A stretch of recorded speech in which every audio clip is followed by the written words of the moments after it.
안녕하십니까, 박정호입니다. 지난달 24일 국회 앞은 감동의 눈물바다가 됐습니다. 정말 우여곡절 끝에 사회적 참사법이 국회 본회의를 통과했는데요. 노숭동성을 벌이던 세월호 가족들이 얼싸안고 눈물을 흘리는 모습에 정말 그때 저희 오마이TV가 생방송했었죠. 많은 분들께서 감동을 받고 함께 우셨습니다. 앞으로 세월호 참사의 진상 규명을 위해 다시 한번 많은 분들이 노력을 해야 될 텐데요. 오늘은 이 문제, 이번에 통과된 사회적 참사법 통과 의미와 앞으로의 과제에 대해서 세월호 참사 해결을 위해 그동안 열심히 뛰어오신 윤소아 정의당 의원을 만나서 말씀을 나눠보겠습니다. 의원님 안녕하십니까? 네, 안녕하세요. 네, 반갑습니다. 네, 반갑습니다. 네, 제가 의원실에 처음 와보는데 네. 상패랑 상장이랑 상당히 많네요. 예, 그게 예. 고생시킨 결과입니다. 예. 고생시킨 결과. 이게 뭐 의원님 되기 전에 딴 데서 받은 거 가져온 건 아니죠? 너무하십니다, 정말. 예, 예. 제가 너무 많아가지고 네. 깜짝 놀라서 한번 여쭤봤습니다. 감사하게 생각하고요. 더 네네. 열심히 해야죠. 네. 그렇습니다. 그동안 정말 여기저기 또 정의당 의원님들은 숫자가 적으니까 일당 100여이 돼요, 거의. 여기저기 활동 많이 하시면서 상장도 많이 받으시고 상패도 많이 받으신 것 같은데요. 네. 제가 오늘 이 의원실로 달려온 이유는 딱 주제를 정해왔습니다. 네. 바로 세월호 네. 참사 희생자 가족들을 위한, 그리고 가습기 살균제 피해자 가족들을 위한, 피해자들을 위한 법안이 통과가 됐잖아요. 거기에 대해서 좀 여쭤보도록 하겠습니다. 이 통과될 때 그 현장에 계셨죠. 네. 그래서 나오셔가지고 함께 가족들하고 기자회견도 하셨는데요. 이 사회적 참사법의 통과 의미 어떻게 볼 수 있을까요? 저는 기자님한테 네. 먼저 감사드려요. 제가 세월호 예. 가장 중요한 대한민국의 이 문제에 대해서 네. 늘 그 현장에 있었고 아유. 그래서 이렇게 그렇습니다. 별로 이렇게 보고 싶지 않은데도 자꾸 보게 되는 현장에서 신의 어디고 네. 그러한 것들을 국민들에게 전해준 그 부분에 대해서 저도 함께 감사드리고 아유, 고맙습니다. 저는 한편으로 어쩌면 사회적 참사 특별법이 약간 우회적인 네. 방식으로나마 통과됐는데 슬픈 법? 슬픈 법. 그렇지만 대단히 고귀한 네. 법이라고 생각을 하고요. 네. 또 하나는 이것이 어느 한 사건에 대한 법률안으로서 끝나는 게 아니라 대한민국의 새로운 미래를 개척해 나가는 네. 밑돌? 디딤돌의 부분으로서 작동을 할 수 있도록 해야 되는 대단히 큰 의미가 있는 특별법 통과였다. 그래서 저도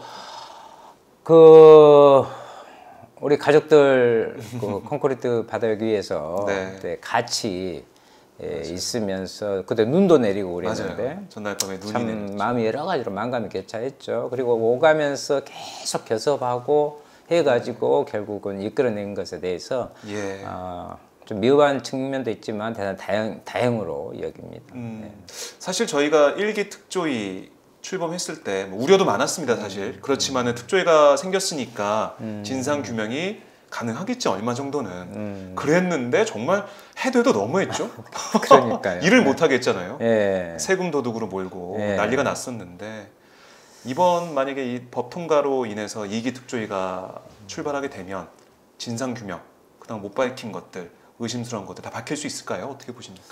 그러니까 일기 특조위 때 제가 했던 말이 있는데 그때 네. 광화문 광장에서 정의당 대표에서 이제 세월호 책임자로서 한 만여 명의 시민들 앞에서 네. 그런 이야기를 했어요.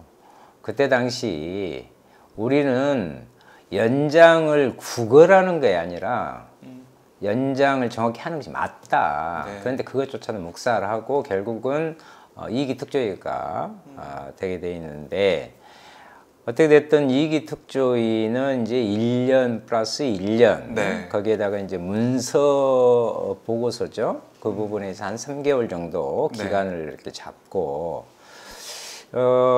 특기할 만한 것은 완전히 그때는 무력화돼 버렸던 그 부분에서 가장 중요한 것이 이 특검 부분. 이게 국민의당에서 이번에 걸고 나왔던 게 상설 특검으로 하지 왜 그러냐. 아, 그 안 된다. 우리 해봤다. 다른 영역에서도 해봤는데 네. 이 부분에 대한 특검을 정확히 하고 그리고 이제 그 조사 대상 부분에서 네. 국민의당과 난항을 겪었던 것이 국민의당은 대법원 확정 판결된 건 외에도 그 불기소된 사안 있잖아요. 아, 예. 이제 이 부분을 오히려 더 밝혀야 되는 거예요. 그때 당시 너무나 왜곡되고 방해 공작이 많아서 그걸 빼자는 거예요. 그럼 그럴 수 없다. 가족들도 강하게 반발했고 저희 정의당에서도 그건 안 된다. 이제 그러한 부분들로 했을 때는 네. 오히려 이제 특검의 부분까지 그리고 조사 대상과 이런 부분들을 새롭게 했고 거기에 대한 인원 물론 인원이 조금 줄었습니다만은 네. 그래서 세월호의 침몰의 원인은 무엇이냐? 그 다음에 이제 구조, 네. 그 구조 실패 원인. 그리고 구조 과정에서 그 G체계 엉망이었잖아요. 거기에 대한 문제. 네. 그리고 이제 뭐 9시 반으로 이야기 되어져서 시작되는 7시간의 박 대통령의 문제. 네. 그 다음에 또 하나 아픈 것이 있죠. 분열을 유가족들에게 막 분열하고 거기에서 악플을 하면서 했던 그것도 지금 조직적으로 했다는 의혹이 지금 제기되고 여론 조작을 어디서 했는지. 그래서 이제 그 과정에서 총체적으로 네. 그렇다면 이런 것들을 잘 살피면서 지금 안전이 완전히 구멍 나버린 그러한 부분을 낱낱이 좀 까발릴 필요가 있다. 우선은 이런 게 잘못됐다. 네. 그리고 그 다음에 그러면 그것을 어떻게 메꾸어서 제대로 다시 재건축할 것이냐, 이 안전한 사회를 네. 만들어갈 것이냐, 이런 임무와 역할을 할 것 같습니다. 이기 특조위는 아무래도 전망은 좀 밝은 것 같아요. 네네. 지금 정권이 교체가 됐고 여소야대긴 하지만 그래도 뭐 야당 쪽에서도 네. 이런 사안을 그냥 넘어갈 수 없는 그런 목소리 많이 내고 있으니까 네. 좀 전망이 밝은데요. 가습기 살균제 피해자 관련된 특조위 이것도 잘 되겠죠? 어떻게 보십니까? 그래요. 이게 이제 사회적 참사 특별법이라는 부분이 가습기 살균제 또 피해자들 참 아픈 그 또 가족들의 뭔가 맞물려서 갈 수 있었던 게 또 신속 처리 지정 안건으로 이렇게 좀 갈 수 있는 근거도 됐었잖아요. 그렇죠. 환노위에서. 그렇죠. 예. 그래서 이제 그분들 가족들하고도 그날 밤새워서 이야기를 하면서 네. 이 부분에 그래서 지금은 4개의 소위를 구성하는데 가습기 소위, 네. 그리고 세월호 소위하고 또 이제 그게 진상 소위, 지원 소위 해서 구체적으로 좀 하는 부분에 가습기 부분도 제일 첫 번째로 이렇게 놓았습니다. 예. 구성을 그렇게 할 것입니다. 이번에 사실 이 가습기 살균제 피해자 같은 문제도 너무 가슴이 아파요. 그러면요. 이 가족을 위해서 가습기를 깨끗하게 하기 위해서 살균제 쓰고 그런 건데 그게 자기 가족을 그렇게 만든 것 자체가 그러니까 너무 가슴이 오히려 아픈데. 진짜 세월호 또 마찬가지예요. 가족들이 오히려 내가 우리 아이들을 아니면 내 가족을 나의 그냥 그렇죠. 그런 자괴감마저 이중의 고통을 줬다는 것이 대단히 안타까운 부분이죠. 예. 그러니까 이번에 그 사회적 특별법이 통과가 되면서 특조위를 통해서 진상 규명을 하고 다시는 이런 일이 없는 안전 사회를 위한 그 뭔가 장치나 이런 것들이 촘촘하게 만들어져서 이런 비극이 다시 일어나서는 안 될 거라고 생각을 합니다. 저희가 세월호 특히 세월호 참사 같은 경우는 3년이 넘었음에도 불구하고 아직까지 해결이 안 된 부분들 때문에 많이 고통을 받았는데요. 그동안 가족들이 청와대 앞에도 가고 그리고 KBS 앞에도 가고 맨 처음에는 그 팽목항 주변을 걸으면서 계속해서 안전한 사회 그걸 외쳤는데요. 1기 특조위 때 안 되고 이번에서야 디딤돌이 아까 나눴다고 말씀하셨는데 꼭 정말 이번에는 우리가 국민들 실망시키지 말고 국회에서 이렇게 또 노력하셨으니까 제대로 됐으면 좋겠는데요. 사실 이 법안이 잘 합의가 돼 통과될까 안 될까 조마조마했어요. 그래서 저희도 그 전날부터 방송을 하면서 지켜봤는데 좀 어떻게 예상하셨습니까? 그래도 좀 뭔가 협상하면서 가겠다 끝까지 가겠다 보셨어요?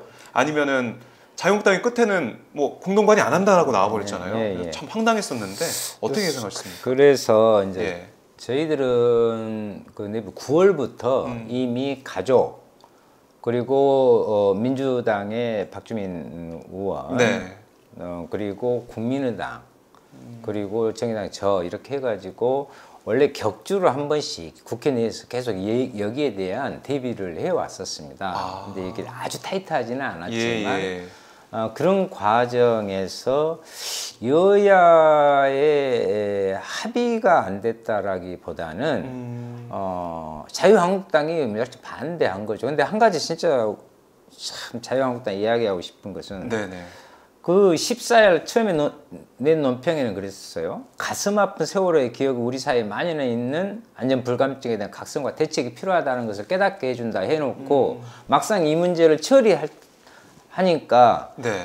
하자 하니까 20일 날 기자가 정치 사회적 갈등을 불러일으킬 수 있어서 이 법안은 반대한다. 너무나 앞뒤가 맞지 않고 앞다르고 뒤따른 이런 부분들을 그걸 보면서 같은 당에서 어떻게 이런 논평이 그러니까요. 나오나요? 그래서 내년도 그 지방선거를 둔 포석 반대는 왜냐하면 이제 특조위 활동이 본격화될 거 아니에요. 그리고 수면 위로 다시 또 오릅니다.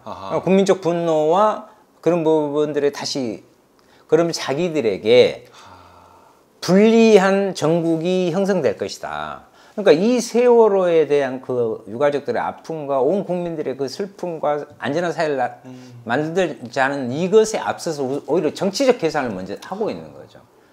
그것 때문에 그때 되면 또 이게 만약에 반대로요. 지금 자기들의 부분이 높거나 막 이랬다면 그렇지 않았을 건데 그리고 이제 이것이 제대로 이렇게 되면 정치적 타격을 받지 않겠느냐 지방선거에서 딱 그 시기에 맞물리지 않느냐 어떻게 이런 계산을 저도 생각지도 못했던 그런 계산을 하면서 그러니까 그러니까 그들이 세월호의 문제를 지금까지 바라보고 방해하고 해왔던 그 정치 집단의 모습을 저는 그 민낯을 보여주고 있는 것이었다 이렇게 봅니다. 평생 야당 하려고 그러나? 야당에서도 좀 정리해야 할. 야당에도 좀 상식적 야당이 아니죠? 야당에도 좀 상식적인 야당이 좀 있었으면 좋겠어요. 그렇습니다. 야당도 야당 나름이다. 이렇게 정리를 해보도록 하겠습니다. 그래서 참 저희도 볼 때도 혼란스러웠어요. 공동 발의한다고 해서 다 됐구나. 그때 뭐 박홍근 의원 수석하고 얘기 듣고 막 하면서 다 됐네 그랬는데 갑자기 자유한국당에서 뭐 발언하더니 공동 발의 안 한다 이렇게 나와서 황당했었는데 그런 계산을 했을 수도 있겠네요. 그러니까 그때부터 또 이제 분주한 표계산에 들어갈 수밖에 없었고 왜냐하면 정말 가슴이 조마조마했어요. 자유한국당 그 친구들이 일정 정도 같이 하면서도 뭔가를 좀 약화시키고 태클을 거리라고는 좀 예상은 했지만 그 자체를 막판에 하지 않겠다 반대한다 우리는 하지 않겠다 이래버리니까 이제 그 사이 또 국민의당이 좀 일관되게 좀 했으면 가족이나 저희들 같은 사람들 덜 떨리게 과반은 너무 되니까 그런데 세월호만큼 우리 하겠다 해놓고 내용에 있어서는 자꾸 이렇게 딴지를 걸고 그러니까 마지막 순간까지 이 앞전에 헌재 소장 그때 뭐 하듯이 그때까지 이렇게 가슴 조아리며 그러니까 가끔 국민의당한테 솔직히 서운하고 이번에 잘 됐지만 어떻게 보면 그럼요. 통과되기 전에 모르는 거거든요. 그래도 지금 뭐 1+1로 해가지고 기간이 돼 있는데 1년 더 연장이 되겠죠? 어떻게 보세요? 1년하고 끝나진 않겠죠? 그렇죠. 당연히 1 플러스 저는 원래 1.6을 제 안은 근데 이제 이것이 이제 바뀌었잖아요. 그 전에 해놓은 것이고 박주민 의원 안도 그런 것이고 그런데 이게 만만한 부분이 아닙니다. 우리가 흔히 말해서 1+1이 2년이라면 엄청난 기간처럼 생각하는데 거기 이제 현장에서 늘 계셔 봤겠지만은 모든 부분에 이렇게 얽혀 있는 부분이라 단순히 지금 선체 조사로 끝날 문제가 아니잖아요. 네. 뭐 거기에는 해경의 부분들, 또 해수부의 문제, 또 그 국정원의 문제부터 해서 모든 사회적인 그럼요. 부분들이 이렇게 집약되어 있는 네, 네. 그렇기 때문에 1+1년 거기에 플러스 이제 보고서 네, 4개월 네. 이 부분은 꼭 지켜져야 된다 이렇게 생각을 합니다. 그러게요. 시간이 그렇게 긴 건 아니에요. 예. 아직까지도 유병헌 관련된 부분에 예, 대해서 그럼요. 예. 또 어떻게 된 건지 참 궁금한데 다 밝혀야 된다.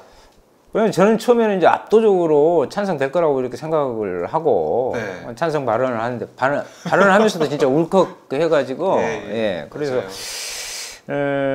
그때 그 전날 머뭇거리는 또 야당들이 좀 야당에 아까 말씀드린 네. 약간의 야당에게 압박감을 주기 위해서라도 그때는 정의당에서 그래서 그 전날 막 꼭 해야 된다 기자회견도 하고 그랬는데요.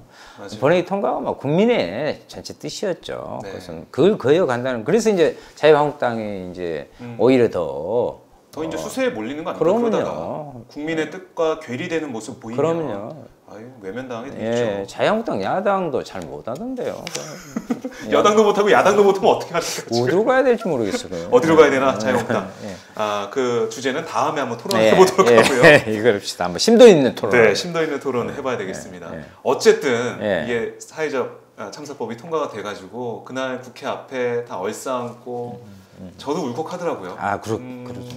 예. 그 가족들이 이제 기념사진 촬영한다고 저한테 저랑 사진 찍자는 말씀 안 하시더라고요. 그래서 그냥 좀 그 부분 좀 그랬는데 사진 찍어달라고 하셔서 제가 사진 찍어드리고 함께 아이고. 악수하고 포옹하고 그래서 너무 좋았습니다. 저도. 정말 아름다운 마음을 네. 가지신 분이야. 내가 옆에서 지켜보고. 제가요? 진짜라니까. 오늘 주인공은 우리 윤소아 의원님이신데 제 얘기해 주셔서 너무 감사합니다. 아니 그래서 그 통과된 다음에 나오셨잖아요. 네, 그래서 뭐 민주당에서도 우원식 대표나 뭐 추미애 대표도 잠깐 왔었고 박주민 의원 와서 같이 인사하고 하시는데 어떠셨어요? 그때 기분이? 가족들하고 또 얘기도 그 후로 또 말씀 나누셨을 텐데요. 뭐라고 하시던가요? 그러니까 이제 쭉 살다 보니 가족들하고는 네. 거의 한 가족처럼 그러니까 막 근데 저 여동생도 많이 생기면 막 나한테 오빠 국회의원은 어디로 가불고 예. 오빠 형님 막 이렇게 이제 되어버려가지고 가족들이 워낙 많아졌어요. 오랜 세월을 같이 이제 이렇게 네. 해가지고 맞아요. 그러니까 어떻게 되냐면 제가 그분도 심정이 되어버린 거예요. 이게 눈물이 나오고 그러면서 한편으로 또 위로해 줘야 되지. 한편으로 또 웃음도 나잖아요. 너무 좋잖아요. 그게 예, 통과된 그리고 게. 또 하면서 야 하면서 또 하고. 맞아요. 그러니까 그 눈물 또 같이 부둥켜 안음에 또 거기에서 잘 됐다는 그 웃음이 네. 지난한 그 세월의 부분들을 함축적으로 표현한 것이 아니었냐. 그런 생각. 진짜 만감이 교차했다는 그랬죠. 그 말이 딱 맞는 것 같아요. 예, 특히 이제 저는 그때도 이제 뭐 말씀드렸는데 네. 그 같이 계셨잖아요. 네, 옆에 있었죠. 그 정말 안개꽃하고 장미꽃 매송이밖에 없는 사람 없는 이관시 옆에서 그 지켜보고 온 입장에서 그 눈물 바다 한 부분에서 참 많은 생각이 들었죠. 네. 세월호 얘기만 하면은 이게 말을 잇기가 참 쉽지가 않습니다. 그래도 저희가 이제 제2의 특조위, 2기 특조위가 어떻게 진행이 되는지 이것도 국회에서도 똑똑히 봐야 되고, 네.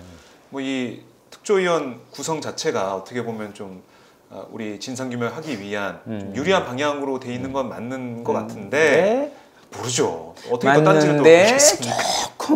조금 항상 그 전에 당해본 그런 부분이 있어가지고 네. 그런 부분들 저희가 계속 감시해야 될 것 예, 같아요. 예. 네. 자, 앞으로 세월호 관련 문제는 저희가 윤서 의원님하고 주기적으로 예. 말씀 나눈 걸로 하고요. 예. 주제를 한번 바꿔보도록 하겠습니다. 예. 새해 예산안 통과가 됐죠. 예. 새해 예산안 통과를 보면서 저는 너무한다라는 생각이 들었어요. 특히 아동수당, 기초연금 이 부분은 글쎄요. 다 같은 국민인데 상위 10%는 왜 안 주지? 라는 생각도 들고 아니 빨리 준다고 했는데 왜 그걸 안 지키는 거야? 약속했는데 왜 9월이야? 생각도 들었습니다. 그래서 그 불만, 불평이 포털 사이트에도 넘쳐 흘렀고요. 실시간 검색어에 아동수당에서 올라와 있었어요. 이 부분 어떻게 좀 보고 계십니까? 저는 그 자유한국당이 무가치한 개념의 정치 집단이다 이렇게 봅니다. 무가치한 예. 개념의 정치 집단. 예. 한마디로 무개념이라고 보면 되고요. 무개념이다. 왜 그러냐면 예. 흔히 우리가 이제 보육 지원 사업이라든가 이런 부분하고 이 아동 수당은 네. 그 사회적 수당이고요. 가치 예산이에요. 가치 예산. 예. 우리가 아동을 국가가 책임지다. 유엔의 아동 권리 협약이라는 게 있잖아요. 네. 그래서 아동을 국가가 책임지는 것은 거기 이게 다 미치지 못한 거예요. 정의당은 12세까지를 주장을 했었거든요. 예, 맞아요. 원래 이제 아동이라는 개념 18세까지를 이야기합니다만은 그런데 여기서 10%를 이야기했단 말이죠. 시기도 늦추고요. 근데 이 10%를 자기들은 뭐 돈 많은 사람들에게는 자녀들에게 한다. 그런 것은 네. 아이들한테 있는 사람들이 몰래 편법으로 증여해 주지 그런 것을 오히려 막아야 할 일이지 이것은 보편적 복지에 그 타격을 주기 위한 정치적인 행위다. 지금 뭐냐면 선별복 이거 구체적으로 선별복지잖아요. 예, 맞아요. 그래서 자기들이 맨 선별복지 이야기했는데 결국은 10%라는 부분으로 이제 합의를 했는데 과연 이것이 합의할 사항이냐? 아동이라는 것은 저는 뭐 조금 잘 사는 곳에 있든 그렇지 않은 부분은 평등하게 모두가 국가가 우리 아동들을 하는 그래서 제가 가치예산이라는 것을 이야기했고 또 기초연금 같은 경우에는 참 말이 안 나옵니다만은 OECD 국가 중에 42%의 빈곤율 1위예요. 노인 빈곤율 우리가 1위인데 이분들한테 그 정치인들이요. 어른들한테 늘 가면 잘못이겠습니다 하면서 해놓고 특히 이번에 기초연금 지급 시기 4월을 지금 9월로 아동도 9월로 그런데 이것을 아까 세월호와 똑같이 모든 것을 국민의 민생 정말 중요한 부분에 그런 각도에서 바라보는 게 아니라 선거, 정치적 이해관계 그러니까 지금 여당의 지지율이 높잖아요. 이 부분에서 4월 달에 하기로 이건 약속을 한 거예요. 지방선거를 고민하고 한 것이 아니라 좀 5만 원 돈 먼저 올리고 이렇게 하자는 것인데 그때는 다 동의했단 말이죠. 그런데 그것이 4월 달에 되면 선거에 오히려 유리하게 여당에 작용할 거 아니냐. 이 부분을 가장 크게 생각한 거예요. 그래서 제가 전체 얘기를 듣기지만 보건복지 예결 소위에서도 다른 사회복지 부분도 증액을 많이 시켰는데 결국은 파토 나고 한 것이 이것 때문입니다. 기초연금하고 아동 부분들. 즉 당신들이 쓰면 노인표를 많이 얻을 거다 아니냐 이런 생각. 역으로 아까 똑같이 역으로요. 자기들이 지금 막 지지율이 높아요. 그러면 4월 달에 빨리 지급하자 했을라는 사람들이다. 왜 노인과 아동의 문제를 그런 선거와 같은 정치적 셈법으로 뭐 여긴다는 것 자체는 이들은 복지에 대한 기본 개념조차 없는 사람들이지 않느냐 저는 그렇게 생각합니다. 그래서 무개념이다라는 말씀을 주셨네요. 예. 아니 자유한국당 의원들하고 개인적으로 얘기 안 해보세요? 혹시 예결이나 뭐 보건복지위에서 이거는 가치가 이렇게 있고 아동, 어르신 꼭 해야 되는 예산인데 왜 그걸 미루냐? 왜 10%를 깎냐? 개인적으로 이야기하면 말을 잘 안 합니다. 못 합니다. 그런데 전체적으로 이렇게 결정해가지고 그건 참 잘못된 건데 당론으로 딱 해서 들고 와서 아예 예를 들면 그것을 가지고 이번 각 상임위에서 기본 사전 심의를 하잖아요. 그렇죠. 그것조차도 이것에 걸려서 모든 것이 다 날아가는. 그러니까 이미 정치적으로 이거 짜고 전체적으로 내린다는 것이죠. 그러니까 일사불란하네요. 예, 국민의 삶을 꼼꼼히 국민은요 일억이억에 진짜 아파하고 하는 그런 그런 집단이나 일하는 분들이 얼마나 많은데. 아니 저도 제가 이게 인터뷰 때마다 좀 말씀드리고 있는데 저도 아동 수당을 받을 수 있는 그런 대상이 좀 되고 있어요. 지난달에 그래요? 네. 첫 딸을 낳았는데요.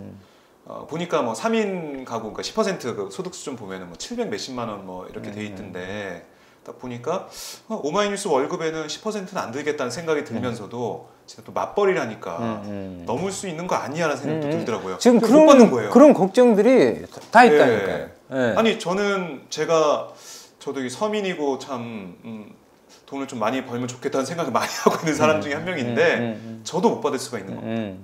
그래서 실제로 이제 가장 큰 것은 자기들은 만족을 그나마 그것이라도 하겠다 이랬지만 법배적 복지가 아니라 선별적 복지라는 부분들의 일부 뭐 구멍을 뚫었다 뭐 이렇게 생각을 할지 모르지만 그것은 저는 역풍으로 어리라고 생각을 하고요.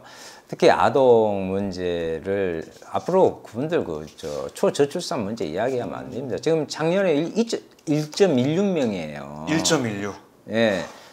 그러니까 이런 문제나 저는 부분을 봤을 때는 사회적으로 대단히 위기 상황이란 말입니다. 그러면 오히려 우리 아동들을 정말 제대로 키우고 할 수 있는 부분에 더 해야 됨에도 불구하고 여기에 딴지를 거는 것은 언뜻 하면 뭐 나라의 미래, 재정을 이야기하는데 미래는 무슨 미래입니까? 저는 정반대라고 봅니다.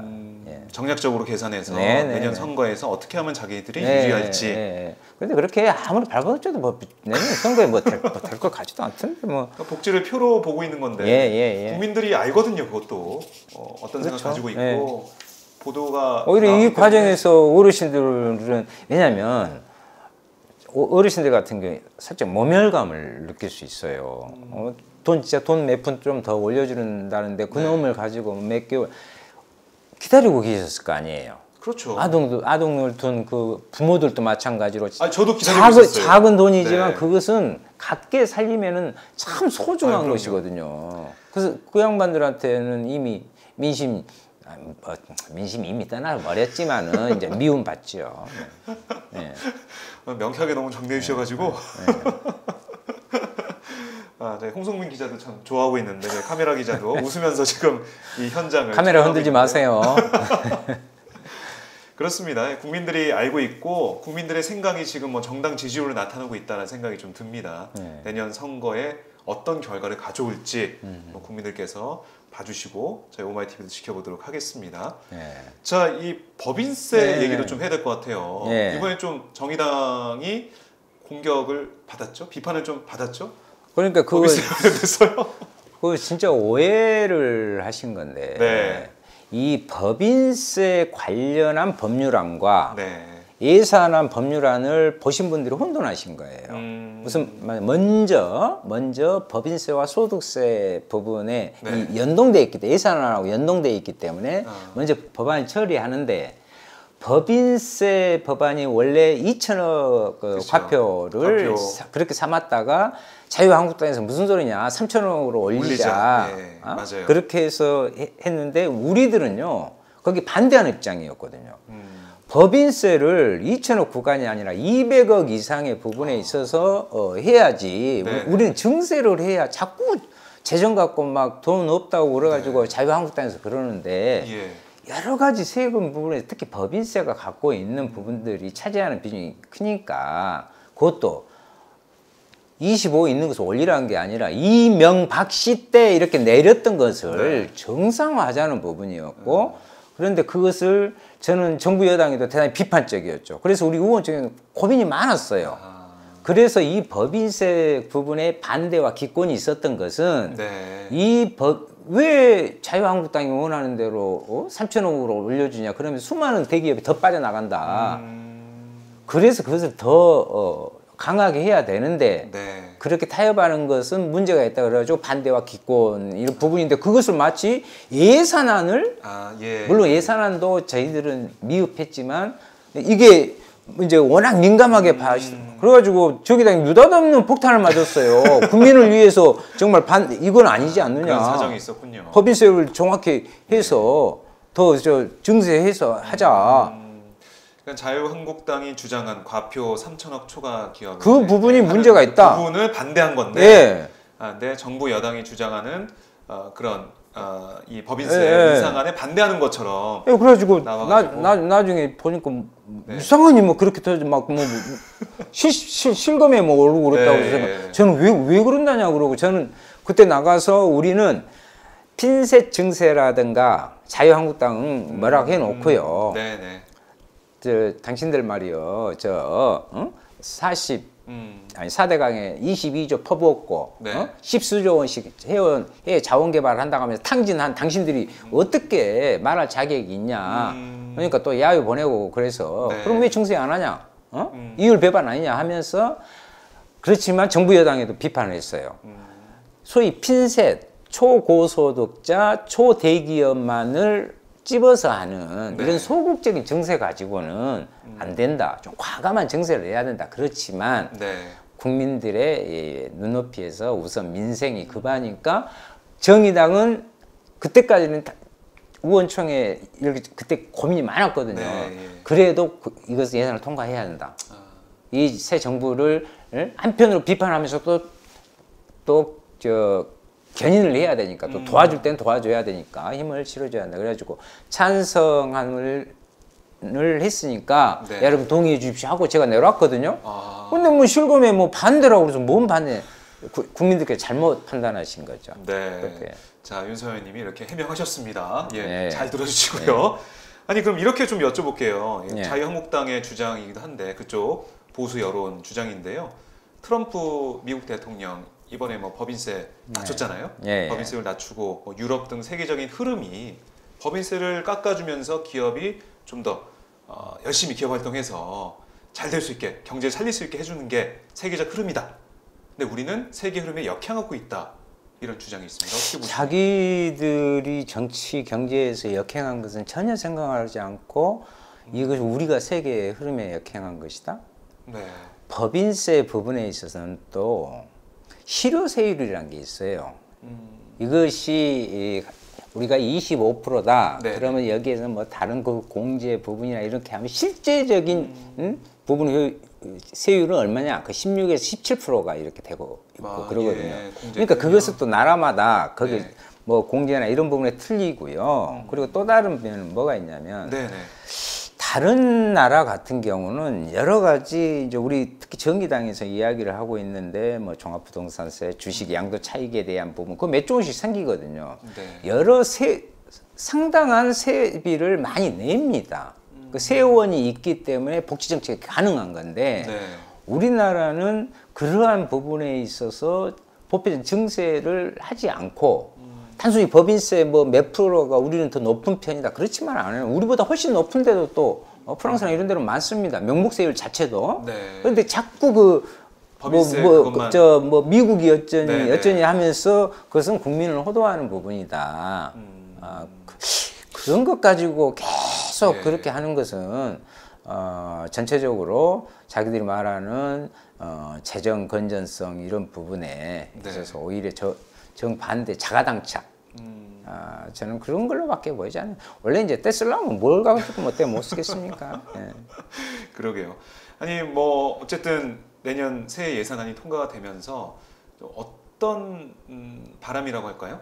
어떤 것을 좀 기대할 수 있을까요? 어떻게 보세요? 내년 2018년 이번에 통과된 428조가 넘는 새해 예산안이 그래도 자유한국당 정권 시절보다는 좀 나을 거다라고 좀 보세요. 어떠십니까? 훨씬 낫죠. 훨씬 낫다. 예. 네. 그런데 네. 실제로 이제 우리가 7.1%를 원래 429조 최고로 많이 증액했다고 하는데 내용을 보면 그렇게 많이 증액된 게 아니고요. 복지 예산 같은 경우 특히 그렇고 네. 정말 한 가지 지적하지 않을 수 없는 것은 저는 이번에 예산의 예결특위위원으로서 네네. 예산의 심의 과정을 보면서 깜짝 놀랐어요. 예결특위위원으로서 쭉 하다 보니까 나중에 소위 말하는 소소위라는 그 간사들, 원내 교섭단체 간사들만 들어갑니다. 네. 그러니까 예결특위위원들도 몰라요. 뭐가 어떻게 돼 있는지. 거기서 다 깜깜이 예산이라고 그러는데 근데 SOC 예산 줄이자고 그랬잖아요. 그렇죠. 복지 예산은 너무나 필요한 부분이 많아요. 단순히 아동수당 기초연금만이 아니라 사회복지 영역에 종사하는 그 복지 종사자들의 네. 복지가 제대로 돼야 전달 체계가 올바르게 될 거 아니에요. 그렇죠. 거기에 전부 증액을 요청했는데 전부 안 되고 결국은 복지 예산은 1조 5천억이 감액됐고요. SOC 예산은 1조 4천억이 오히려 증액됐어요. 아유, 반대가 됐네요. 예. 제가 볼 때는. 그래서 저는 네. 앞으로 국회에서도 이 예산 심의 또 결산 부분에 이런 이거 제도를 개선하고 방식을 개선해야 된다. 그리고 보다 좀 같이 공유를 하면서 뭔가 해야 뜻을 모으고 그 예산을 피 같은 어떤 세금으로 이루어진 그 예산이 올바로 쓰여지도록 볼 수 있도록 이렇게 해야 된다. 아하. 그런 걸 많이 느꼈죠. 그럼 문제네요. 네네. 간사들끼리 가서 뭐 네네. 이렇게 해서 조정해서 그리고 나중에 주고받기로. 나중에 어떻게 되냐? 예결특위 대신 이제 원내교섭단체 지도 원내대표 정책위장들 네. 주고 당기기 좀 이것은 이렇게 가는 것은 오히려 저는 제일 처음에 큰 틀에서 우리의 정책 기조 방향에 대해서는 먼저 저는 정치적으로 각 정당의 대표들이나 이런 네. 부분들이 이렇게 좀 예산을 짜졌으면 갖고 논쟁을 벌일 수는 있어요. 그리고 그렇게 하고 나머지는 진짜 하나하나 좀 공유하고 투명하게 네. 하면서 꼼꼼하게 그것을 잘 역으로 그것은 이렇게 그렇게 해놓고 와서 전부 공은 여기다 놓고 예결특위도 아닌 부분들 와서 거기서 이제 예 몇몇 정치적 판단 그래서 물론 정치 협상이 필요하지요. 네. 그런데 협상이 필요하지만 그러한 것들을 국민의 살림살이를 정쟁의 도구로 삼을 정도까지의 그런 협상을 하는 모습은 네. 앞으로 고쳐져야 됩니다. 여야를 막론하고요. 그러니까 지금 정의당은 교섭단체가 아니니까 예. 거기서 어떻게 뭐 꼭 조정하거나 그 말을 그렇게 강조해야겠습니다. 예. 네, 20대 국회에서는 아직 교섭단체가 아닌 정의당에서는 그 현장에 들어갈 수가 없으니까 또 정의당이 우리 국민들의 목소리, 특히 뭐 진보적인 목소리나 복지 예산 같은 것들을 많이 주장할 수 있는 그런 정당인데 거기에 들어갈 수가 없는 그 현실 자체가 제도 자체가 좀 문제가 있다. 이런 지적이 많을 것 같아요. 네. 네, 이런 것들 사실 내년 뭐 개헌도 지금 앞두고 있고 이 국민들의 바람, 목소리가 잘 반영되는 게 중요한데 어딜 가나 교섭단체 위주, 또 지도부 위주 이런 게 반복되기 때문에 참 문제네요. 무슨 말씀이냐면 네. 지금 또 주세요. 괜찮아요. 네. 왜냐하면 공개적으로 지금 할 수 있으니까 우리 정의당이 아까 교섭단체 돼야 된다 이렇게 말씀하셨잖아요. 네. 진짜 이번에 하시죠. 아니 억지로 준비한 거 아니고 말씀을 하시길래 제가 그런 거예요. 예. 이게 착한 정치, 착한 후원. 이제는 법이 바뀌어가지고요. 이번 7월 1일부터 정당에 50억 원에 한해서 국민들이 정당 후원을 할 수 있는 제도가 생겼어요. 정당 후원. 예. 이 정당 후원을 하면 다시 세액공제로 다 됩니다. 그냥 억지로 한 게 아니고요. 그러면은 우리가 이 착한 정치를 하는 착한 후원 안내를 받을 수 있다고 행복한 거죠. 거기 들고 그리고 정의당이 교섭단체 대해서 국민들을 행복하게 만들어 주는 거죠. 네. 그리고 기자님께 너무 감사한데 네. 우리 정의당에서 빨리 네. 원내 교섭단체 이상의 야당이 돼가지고 예. 진짜 국민들 제대로 행복하게 해줬으면 좋겠다. 아하. 감사드려요. 그러면요, 저는 예. 우리는 착한 정치 해야 하잖아요. 네. 착한 후원이 필요합니다. 정의당이 가난합니다. 네. 마음은 부자인데 그러면은 이 차카오페이 그런 게 있군요. 네. 예. 번호 빨리 적어 주십시오. 1877-1447 1877-1447 말씀 내가 어디 홈쇼핑 여기에 후원을 해주시면 전부 세액 공개되고요. 네. 우리 정의당 쑥쑥 키워질 수 있습니다. 야. 우리 기자님도 넣어주신다 하니까 그리고 우리 오마이뉴스에 대해서도요. 네. 거의 같은 수준입니다. 그러니까 많이 후원해 주세요. 아유, 고맙습니다. 이것보다 네. 윈윈. 윈윈. 네. 네. 예, 제가 교섭단체 얘기를 꺼냈다가 네, 이 틈을 노려서 우리 윤서현님께서 꼼꼼하게 홍보를 하셨습니다. 네, 우리 시청자 여러분들 많이 참조해 주시고요. 네. 윤서현님도 앞으로 의정활동 열심히 할 수 있도록 많은 성원 해주시면 고맙겠습니다. 네. 오마이TV 오마이뉴스도 열심히 또 네. 커 나가도록 하겠습니다. 예, 아니 많은 할 수밖에 없어요. 그런가요? 오마이뉴스에 계신 분들 그리고 그런 관점으로 네. 또 이 삶의 현장을 늘 발걸음하고 하는 거. 네. 오마이뉴스가 커야 예. 이 나라가 제대로 미래가 열립니다. 예, 그렇습니다. 그렇습니다. 예. 저희도 열심히 하고 정의당도 열심히 하고 네. 서로 윈윈하는 예. 네, 그런 언론과 정당이 됐으면 좋겠습니다. 저희 열심히 오마이뉴스 뛰도록 하고요. 자, 이제 인터뷰를 좀 마무리해야 될 것 네. 같은데 아까 제가 이걸 살짝 그냥 넘어갔네요. 그날 그 세월호 이 참사 네. 사회적 참사법 통과 이후에 네. 거기 기자회견에서 의원님께서 네. 이런 말씀하셨습니다. 장관 한 명 바뀐다고 제대로 되지 않는다. 이거 중요한 문제. 예, 철저하게 해수부의 적폐를 드러내야 한다라고 말씀하셨는데요. 네네. 어떤 적폐를 말씀하신 건가요? 그날 뭐 김영춘 해수부 장관이 와서 6.15 은폐 관련해서 가족들께 머리 숙여서 사과하기도 했었는데 은폐 그리고 적폐 이 부분도 좀 설명 좀 해주시죠.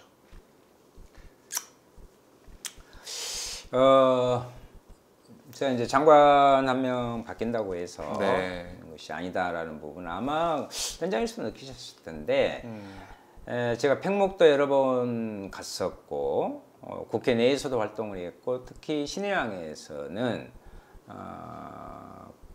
바로 현장에서 거의 뭐 살다시피 했는데 네. 그 과정에서 가족들이나 시민들이 해수부가 변한 건 아무것도 없다. 정말 배는 무트로 올라와 있지만 네. 해수부의 부분의 적폐는 여전히 저 바닷속에 잠겨 있다. 저거 끌어올려서 파헤쳐내야 된다. 저것 또한. 그래서 보면은 여기 이제 그 특조위 부분에도 그걸 강조한 이유가 있습니다. 지금 인양하는 때의 그 인양 과정, 네. 그 부분에 있어서 여러 가지의 비리 문제, 막 의혹의 문제까지도 있습니다. 그랬죠. 예, 이런 부분들에 대한 감사원의 감사이 필요하고요. 네. 그다음 또 하나가 은폐하고 조작했던 그러한 부분들에 대해서 그 책임자들의 내부 감사 가지고 되지 않습니다. 외부 감사를 감사원에서 정확히 하고 거기에 대한 수사 요청을 해야 됩니다. 네. 이러한 것들을 해수부에 대해서 하고 거기에 대한 책임을 명확히 물어야 나중에 해수부만 포함되는 거 아니죠. 해경이나 유관기관 다 포함되는데 네. 나중에 특조위가 활동을 할 때 그 사람들이 해태하지 않고 그냥 또 뭐 숨기거나 네. 이런 것 없이 그 인적 적폐를 청산해야만이 특조위 활동이 온전히 그리고 제대로 된 진실과 진상의 규명 이 부분들이 진행된다. 예. 그래서 저는 해수부 장관께서 그렇게 네. 이야기했던 부분은 단순히 선언적인 것이 아니라 구체적으로 해수부의 기본적인 인적 청산의 그것을 깊이 살피고 거기에 대한 응당한 조치를 취해야 네. 나중 일이 제대로 진행될 것이다 이렇게 생각합니다. 네. 그러니까 이 사건에 책임지는 것들 이것도 인사 문제가 어떻게 보면 제일 네. 첫걸음이겠죠. 네네. 이런 부분들 강조를 해주셨습니다. 자, 오늘 윤서현님하고 참 즐거운 시간을 가졌는데요. 이 현장을 저희가 이 인터뷰를 생방송했으면 참 좋았겠다는 생각이 드는데요. 네. 저희가 내년부터는 다시 이제 생방송 언제든지 쳐들어와 주십시오. 할 텐데요. 아니 오시면 빛이 나버려. 그러니까 예.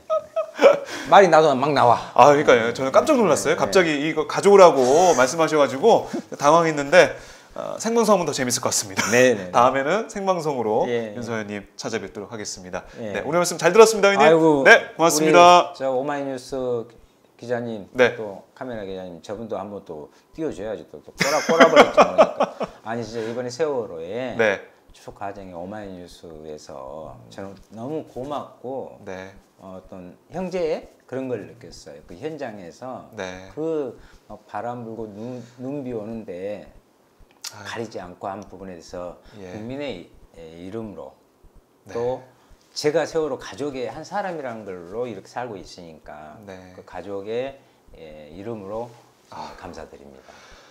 제가 인터뷰하러 왔다가 힐링 받고 가네요. 아, 네, 선생님 오늘 말씀 잘 들었습니다. 네, 감사합니다. 고맙습니다. 네.